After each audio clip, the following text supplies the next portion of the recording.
Ang atong istorya karon mao ang babaeng kinganlan og Magdalena. Atong bukikiuan ug halukayon ang iyang kagahapon. Itago na lang ko sa ngalang Magdalena. Magdalena kay tungod ako gibansagan nga babaeng mababa ang lipad.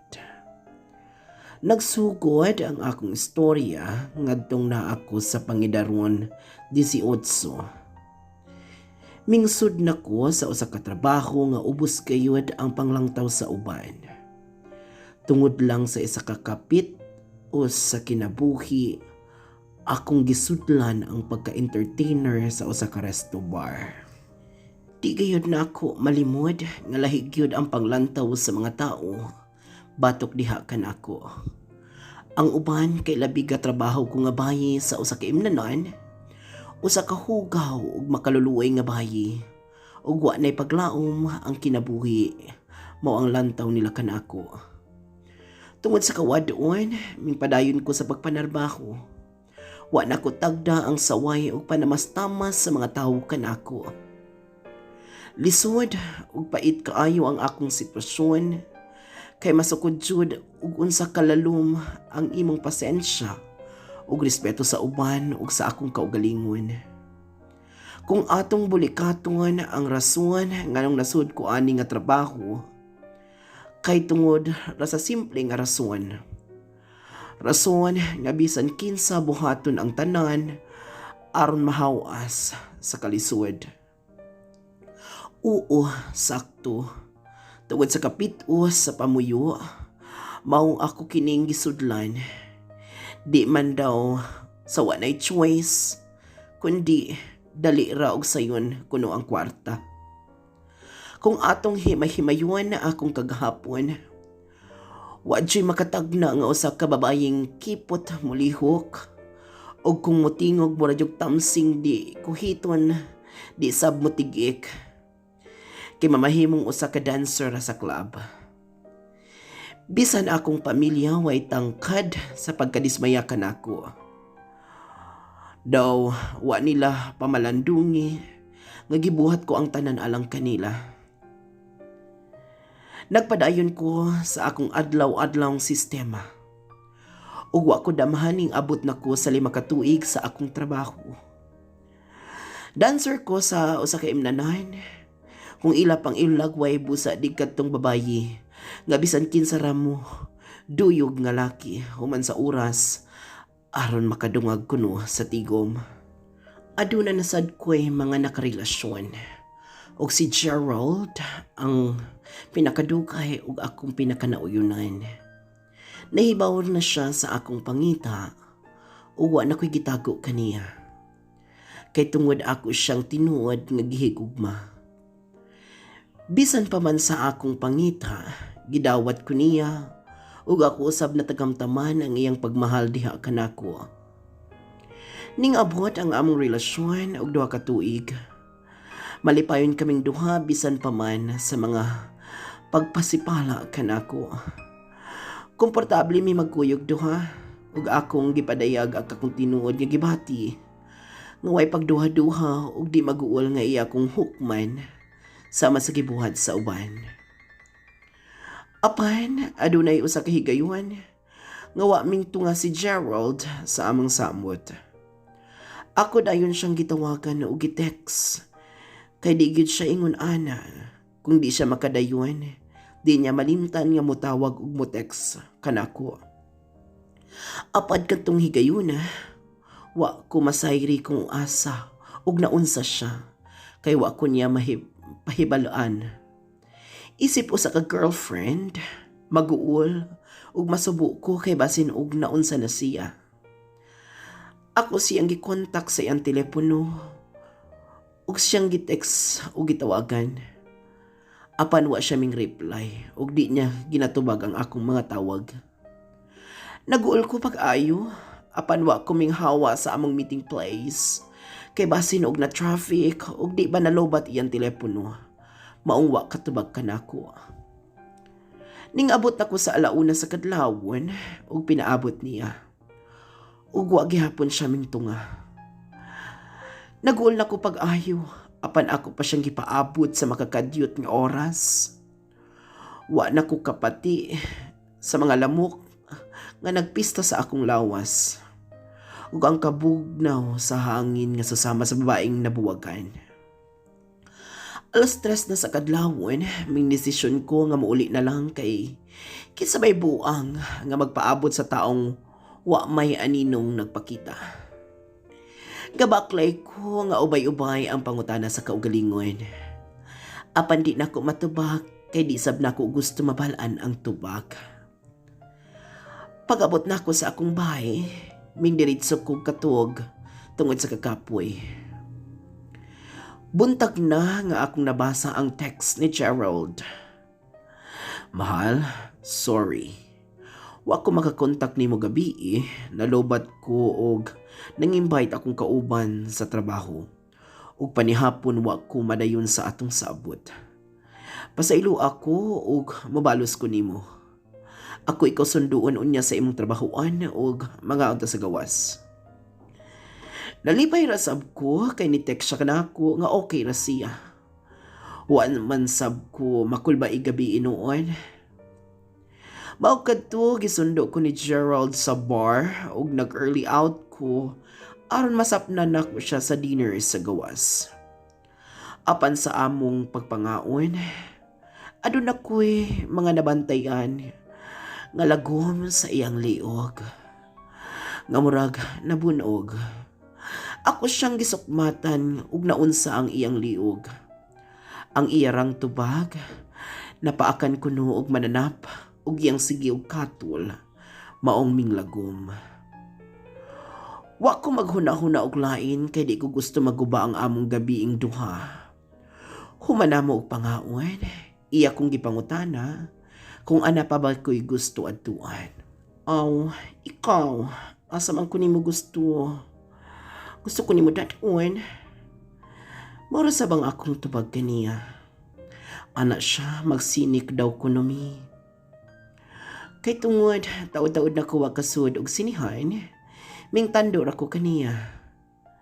Nalingaw mi pag-ayon sa among gilantaw kay bisan og love story, nausab ko may nga makahimuot nga eksena sa salida. Nahuman ang sine og alas 10 na sa gabi.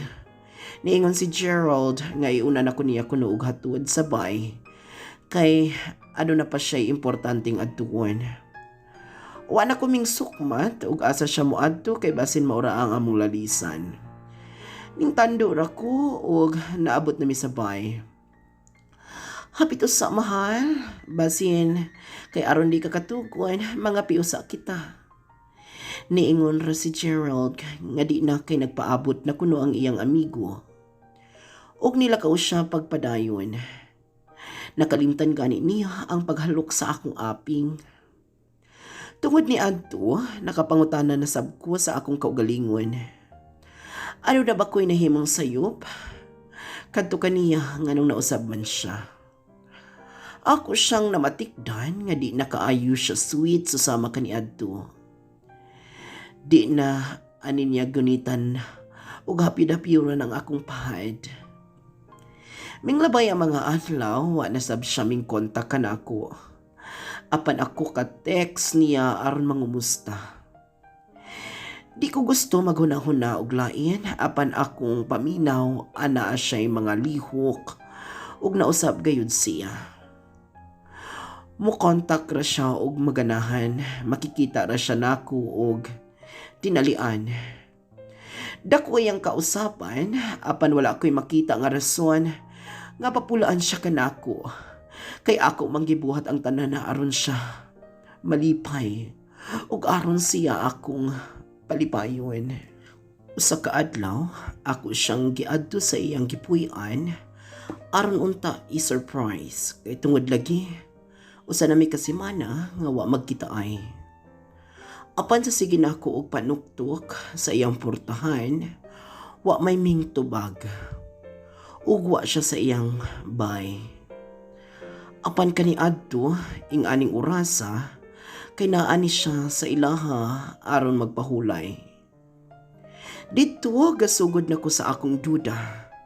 Apan, wa nako gipatigbabaw og pagkasilosa kay basin ako ray makaguba sa among relasyon.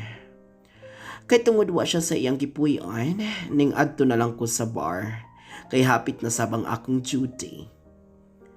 Apan sa gibilin ko ang mensahe sa iyang portahan, aron iyang masayran nga ning adto ko sa iyaha. Sa dihang pasakay nako sa jeep paadto sa trabahoan, nakita nako ang pamilyar nga laki. Oo, sakto. Kato kay si Gerald nga naay kuyog nga laing bayi. Nanulod sila sa usa ka kan-anan nga paborito namong duha. Wa ko makauyuan sa akong nasayran. Ug ako dayong gipahara ang jeep aron munaog.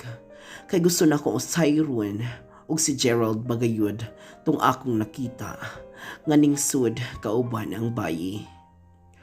Apan wa ko masayop sa akong nakita. Abi nako ako ray natagiaman. Busa sakto si Gerald. Mingsulod ko sa kananan ug ako siyang gikumpronta. "Oh Gerald, kumusta mahal? Abi nako naunsa na ka? Wa naman kay pakita na ako. Nabala ka ko og taman ug naunsa ka? Sa nakita na ako okay ra man di ay ka?" "Mahal Magdalena, ayaw diri. Makauuwaw kaayo, kita ray gilantaw sa mga tao sa palibot." "Ayaw pagkabala ka, kay wa man ko'y plano nga manggubot diri.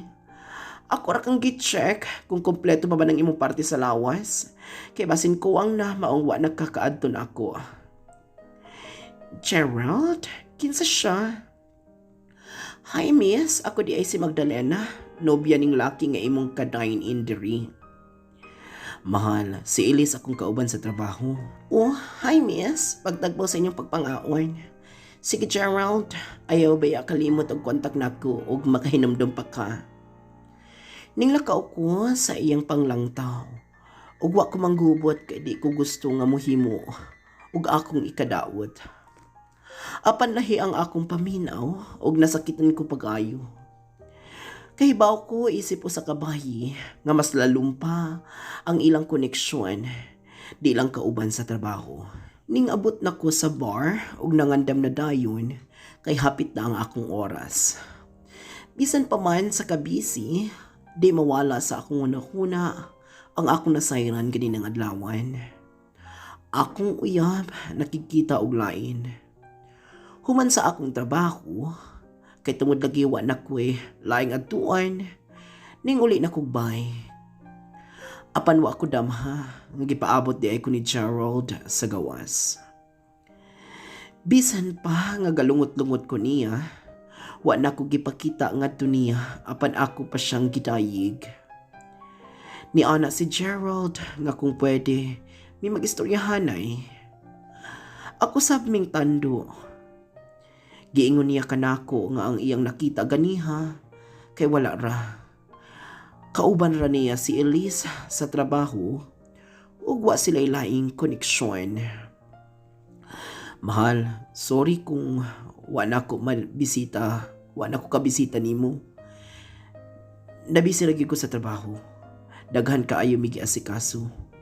Ug si Elise kauban ra nako to siya sa trabaho. Gagkuyog mi ganiha kay kami ang kauban sa project, maong gasabay mi og kaon." "Aw, di man ko masakiton Gerald, aron imong bisitahon. Okay naman sa akong nakita, wa may problema sa akong kinsa imong kauban mo kaon." Kahibaw ko nga lahi na ang among pagtagad sa usag-usa. Di na jud sama kaniadto nga sweet kaayo mi bisan amigas maulaw mo tapad sa among katamis. Ako ra gihapon gituhuan si Gerald kaysa iyang mga sukna kay nako. Kay lagi ako siyang nobyo ug dugay na sabmi. Na okay mi ni Gerald ug naghinay-hinay na og balik ang mga kaniadto namong relasyon. Nagsinabtanay mi usab sa mga adlaw ug oras nga magkita mi.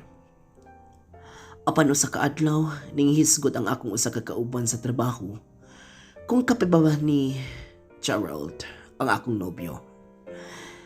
Dali ra sab ang akong sukmat. Oo, kami pa. Ngano man? Mao ba di ay? Di ko gusto manghilabot kung unsa may naa ninyo. Apan ako siyang nasapnan nga na ay kuyog ka babae gabi. Ning sud sila sa usa ka motel. Mura ko og naluya nga wa ko kasabot sa akong gibati. Namugnaw nga din ako masabtan. Sigurado ka dira? Basin kamayong to sa akong uyab. Unsay hulagway sa bayi nga iyang kuyog. Maukad to, iyang gihulagway kanako ang bayi nga kuyog sa akong uyab. Wa ko masayop sa akong hunahuna. Si Elise ang bayi nga nasapnan sa akong kauban nga kuyog niya og kaon. Diha-diha dayon na nanghid ko nga mag-early out. Kay di ko gusto nga ugma-ugmaon ang akong nasayran. Mingadto ko sa bahay ni Gerald ug wa ko magdahom sa akong nakita. Si Elise naa kaniadto sa iyang bahay. Nakita nako siya sa bintana gawa sa akong pagdangarang. Akong gituktok ang portahan apan dugay ko maablihi. Abi siguro ug wa nako sila makita sa gawas. Giabrihan ko ni Gerald ug ako siyang gipangutana. Nganong dugay man ko nimo abrihi? Mahal, gikan ko og banyo. Wa na ko madungog pag-ayo ang imong tuktok. Gerald, sulti ko sa tinuod. Ano na ba ka may relasyon ni Elise? Sukmati ko sa tinuod. Ayaw ka pa makak na ako. Sulti ko sa tinuod. Asa man na nimo nahibalaan, mahal? Gisukmata naman tikaan ng butanga wa may relasyon ni Elise. Gerald, usbon ko. Sukmati ko sa kamatuuran. Ayaw ko himo ang bugo. Ano na ba ka may relasyon ni Elise? Sakto na unta nga motubag si Gerald. Minggawa si Elise gikan sa kwarto. Babe, kinsa ka na nga nung murag? Wa niya na mahuman ang iyang gisulti sa iyang nakita. Apil siya makuratan sa iyang nasayran. Ay, hi miss, kumusta man ka? Kumusta man ang katrabaho sa akong nobyo? Unsa nga project inyong gibuhat? O unsa inyong gikabisihan? Mahal, paminawa usa ako. Paminawa ko. Tama na, Gerald. Husto na. Sakto na kini akong nakita karon. Unsa pa man imong iingon? Nga naghimo mog project? Unsaon pagkama og bata? Tama na, Gerald. Imo na lang unta kong gidiritso. Kung wala kay kalipay nako. Di kay ingani pa akong masaksihan. Kay tungod pa sa club ko katrabaho, maong sa inra kaayo ko nimo ilaruan. Kay baw ka nga bisan sa club ko gasayaw-sayaw, way laing laki nga nakakulkog ka nako. Way laing laki nga nakakita sa akong talaba. Ikaw ra, Gerald. Kay di ko gusto nga pati ikaw malain nimong paglantaw ka nako. Abi man ako og lahi ka sa uban. Sa pagkakaroon, labo pa sa mga taong nagtamas-tamas ka nako sa akong sitwasyon. Hinaot ka magmalipayon mo sa inyong duha. Og di niyo masinati ang kasakit nga akong natagamtaman karon. Salamat sa tanan nimong kaayo og gipaambit ka nako. Apan salamat kay karon kay hibaw nako nga wara ko kanimo. Ning lakaw ko nga wa sa kaugalingon. Katulo ang akong luha og sipon gaabot. Ako na lang sang hanguson aron mo balik og sud. Sobra ko nga nasakitan. Apan ako na lang kining gigugol sa akong trabaho. Biskan pa man giing ato ko sa akong ex. Wa na ko siya patuli ug wa kuming balos ug nagpasagad sa akong kaugalingon. Sakit kay nawala ang upat ka tuig namong panag-uban. Upat ka tuig nga among gihalaran sa among panahon. Sakto jud ay ang panultihon.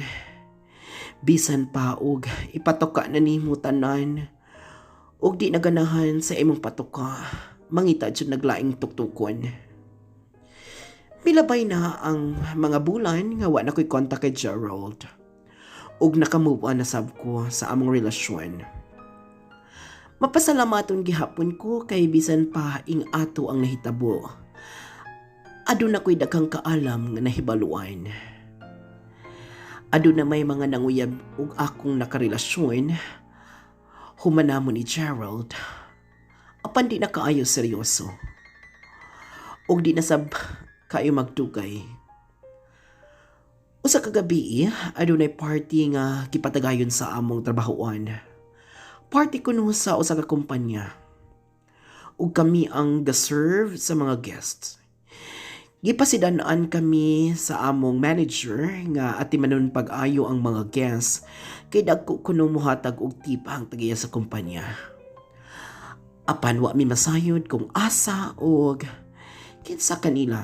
Samtang na busy ko og serve, adunay usa ka laki nga nanawag kanako.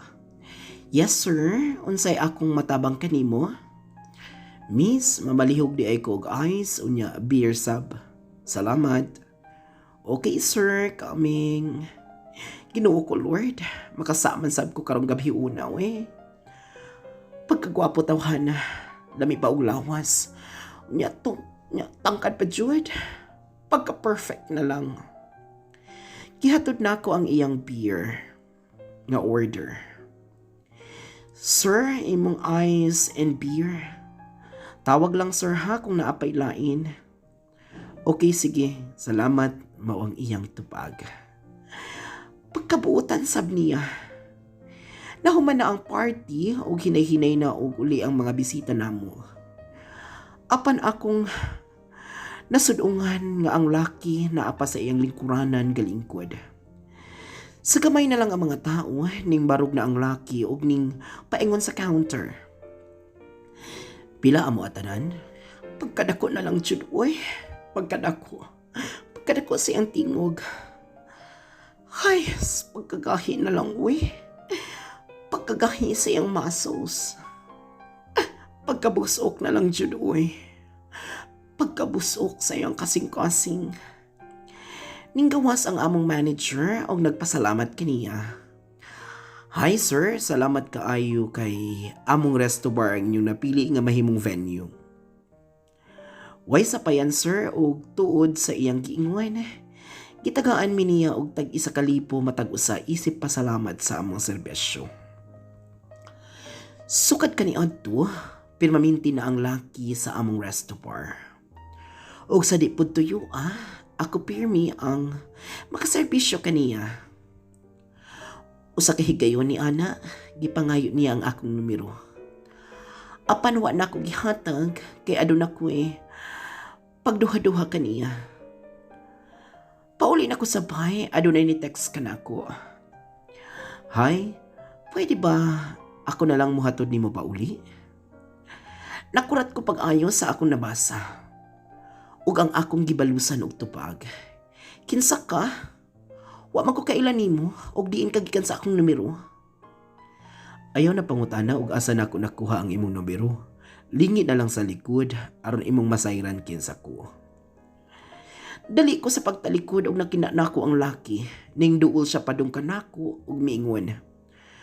Pwede ba ti ka mahatod sa inyo? Wa na ko'y mabuhat og nigsugot na lang ko.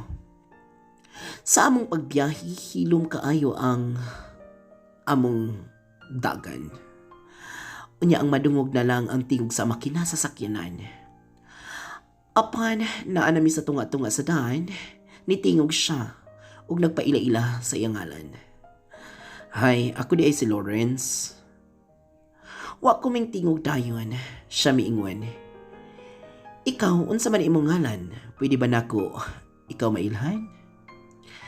Kay tungod lagi nakisakay ra ko, ming tubagsab ko. Magda, Magda ako ngan. Ug nahilom balik ang palibot. Naabot ako sa bahay ug nagpasalamat ko kay Sir Lawrence. Salamat sir sa paghatod. Ning tando ra sab si Sir Lawrence ug niingon kanako. Lawrence na lang ayaw na og sir dira. Wa na kuming balik og tan-aw niya og didiretso ko suwad sa bay. Sunod adlaw, naanasab siya sa akong trabahoan. Apan, mas naagresibo si Sir Lawrence. Og iya kong gipangutana nga kung pwede ba ko numi mag-dinner nga kamirang duha. Aw, single man ko. Og single man siguro po siya. Ming tubag ko. Okay, pwede man. Sakto sab kaayo kay day off nako pagkaugma. Sige, sunduon ti ka sa imong bay, ugma alas 7. Aw, okay. Wa ko sapot sa akong gibati. Nangandam nako para sa among dinner. Sakto alas 7, naa na si Sir Lawrence kapaabot nako gawa sa bay. Wa ko kahibaw kung asa ko niya dadon. Basta kay ako ra siyang nasayran nga mangaon mi sa gawas. Naabot mi sa kalugar, pagkanindot, o siguradong mahalon lugar. Giabrihan ni Lawrence ang portahan sa sakyanan aron ako makagawas. Sa among sulod, nakurat ko sa dihang iyang gigunitan ang akong kamod. Wa na kuming alma kay kasosyal sa lugar o kaulaw maghimo og eksena. Nang lingkod namin ni Lawrence og nag-order. Wa ko'y masabtan sa menu. Maong siya na lang ang akong gipasagtan kung unsang among kanon. Dito ga istorya-istorya mi samtang gapaabot sa among pagkaon. Ug sa bisan gamay nga higayon, nakita nako ang pagkasinsero ni Lawrence. Ming abot na ang among gi-order ug nangaon na kami. Samtang sa among pagpangaon, niingon si Lawrence nga, kung pwede ba, siya manguyab ka na ako. Sa akong kakuyaw, akong natulon ang pagkaon nga wa may agig usap. Okay ra ka? Sabay hatag sa tissue. Oo, okay ra man. Nakuratan ka ba sa akong bangutana? Medyo, nakurat jud. Sorry, ingani jud ko basta gusto nako ang tao. Diretso ko mo pahayag sa akong gibati. Okay raman, medyo nasamid ra ko sa imong giingon, pero kabalo man ka nga kung unsa akong trabaho, di ba? So, sugot ka nga manguyab ko nimo. Oh, kinsa man ko nga mo di. Siyempre, masugot. Unsa di ay na sa imong trabaho? Wa man ko'y nakitang problema. Nahimuot ko pag-ayos sa akong nadungog. Dili lang kay ang mga tao kabalo na ka ang masuti ka nato. Usa ka tag-iya sa kumpanya nakigrelasyon sa usa ka trabahante sa restaurant. Wa man ko'y labot kanila. Basta nasayod ko nga gusto ta ka. Ug akong himuon ang akong makaya sa pagpanguyab kanimo. Nanguyab si Sir Lawrence kanako ug mga kaduha ka buwan. Wa na ko padugaya pa kung work ang among relasyon. Maayo. Kung di, wa na sab ko'y mabuhat. Apan pwede man ako siya mailhan sa iyang kaurok-urukan kung kami na ang mag-uyab. Okay kaayo ang dagan sa among relasyon. Ako na siya napaila-ila sa akong ginikanan. Ug ako sab kay iyan ako kuno ipaila-ila sa iyang pamilya. Naguol ko pag-ayo kung unsay masulti nila gumikan kanako isip usa ka trabahante sa usa ka restaurant. Niabot na ang taknang adlaw aron akong mahimamat ang pamilya ni Lawrence. Ming-adto mi sa ilang bay para sa family dinner. Nahibulong ko pag-ayo kay pagsuod pa lang nako sabay arang kadako og napuros bildo. Punaan pa nimo sa mga suga nga susama sa tawo kadako. Maulawon kong ningsud sa ilang panimalay. Ug akong gisukmatan si Lawrence nga akong kulba sa angko na sa langit. Busa, ang iya ra sukmat kanako, relax ra kuno ko og normal lang. Ningdayon mi sa ilang lamisa nga murag 1 ka kilometro ang kadako. Isip respeto, ming duko ko isip pagtahod ug miingog maayong gabi. Nahimot pag-ayo ang pamilya ni Lawrence kanako kay matod pa nila. First time ni Lawrence nga magdaog payi aron ipaila-ila kanila. Wa ko makatingog sa gisukmat sa iyang inahan apan mipadong ang akong langtaw kay Lawrence. Maayo ang ilang pagtrato sa ako Kabaliktaran sa akong gipanghuna-huna. Kay abi jud nako nga pareha sa salida kung adunahan ang ginikanan sa imong bana o mauyab, kaysa yun ra kanila manamas-tamasan. Iha, salamat kay nakahigayon ka og ari sabay. Dugay na namo kiingon kay Lawrence nga paariun ka diri aron amo ka nang makita. Ingon pa sa iyang inahan. Tungod sa gamay nga kaulaw, ningisir ako og nagpasalamat. Kay nahibong mi kay sige ra kag ihisgot ni Lawrence sa amo. Apan gapaabot mi nga dadun kaniya diri sa bay. Nagpasalamat kami kay gitagaan mo kami og panahon. Ingon pa sa iyang amahan. Tungod sa mga pulo nga akong nadungog, hinay-hinay nawa ang kakulba sa akong dughan. Ug diha-diha dayon, ning sukmat ko sa tinuod kung unsa ang akong pangita. Kay aron kung di ko nila mauyunan, dali ra nako madawat. Apan, nangatawa na sila ug miingon ang iyang inahan. Giingon na ni Lawrence sa amo iha. Ayaw pagkakuol kay wa kami problema sa inyong relasyon.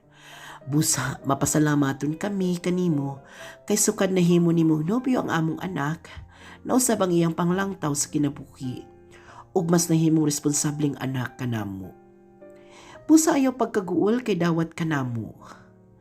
Nalipay ko pag-ayo sa nadungog kay tungod sa wa pa nako maasahing mga tawo, wa nako madungog ang panghuhukom kanako. Niabot ang among relasyon ni Lawrence og 5 ka tuig og pirmi na sab kumuduaw sa iyang mga ginikanan. Sa among 5th anniversary, giingnan ko ni Lawrence nga iya ko nung rentahan ang restaurant kinaa sila'y dinner party sa trabaho. Og di ko nung makaselebrate sa among anniversary. Iha kong gisuna kung wa may problema sa ako Apan, ako wa may problema. Pagkagabi sayo mi ng duty kay lagi na sa party nga kami ang moserbisyo. Akong pagkatingala nga ang mga nangabot kay ang akong pamilya ug pamilya ni Lawrence ug ang maong mga suod namong mga higala. Wala ra ko ka-timing sab kay ting December man ako ra sab gihuna-huna nga basin treat na niya sa iyang pamilya ug sa iyang company. Normal ra ang gabi apan aduna ko'y napansin nga mga taong murag lain man ang mga lihok. Wa na ko tutakdak kay nabisi na sab ko sa trabaho. Tunga-tunga sa ilang party, niadto sa tunga si Lawrence o gikuha ang microphone. So ay pagduha-duha, nagpabulanas sa iyang nag-uros-uros nga gugma kanako. Sa diha dayon, iyang gilitok ang akungan og niingon. Magda, will you marry me? Wa ko makatingog kinakurat ko. Giguyod ko sa akong mga katrabaho paingon sa stage ug gipangutana kog usab ni Lawrence. Ug ning tubag ko og yes. Nalipay pag-ayo ang mga tao sa nahitabo ug na-excited ang tanan sa among kasal. Malampuson nga napatigayon ang among kasal ug nag-uban namin ni Lawrence og 2 ka tuig. Isip usa ka magtiayon. Malipayon kami og mas nahimong makabuluhan ng among kaminyuon pag-abot sa among mga anak. Ang among kalipay way kalampusan. Ug karon aduna na ko'y sariling reservoir ug malipayon kaming nag-uban sa among pamuyo. Ang kinabuhi sa tawo di jud nato matakna bisan pa man sa katalagman nga moabot kanato. Basta mo padayon kita sa pagbarug ug mahimong lig-on. Way problemang di nato malagpasan. Hangtod diri na lang ang akong pagbukiki sa akong kagahapon. Daghang salamat sa atong mga viewers ug unta inyong isubscribe ang atong channel ug i-click na sab ang bell button aron pirmi mong ma-update sa atong new upload. Ug ayaw kalimot sa pagsulat sa inyong komento sa atong comment section. Malipayon akong mabalaan ang inyong mga reaksyon sa istorya. Mao kini si Kathain Channel nga magaingon, we live to inspire and to aspire. Maraming salamat po at mabuhay po tayong lahat.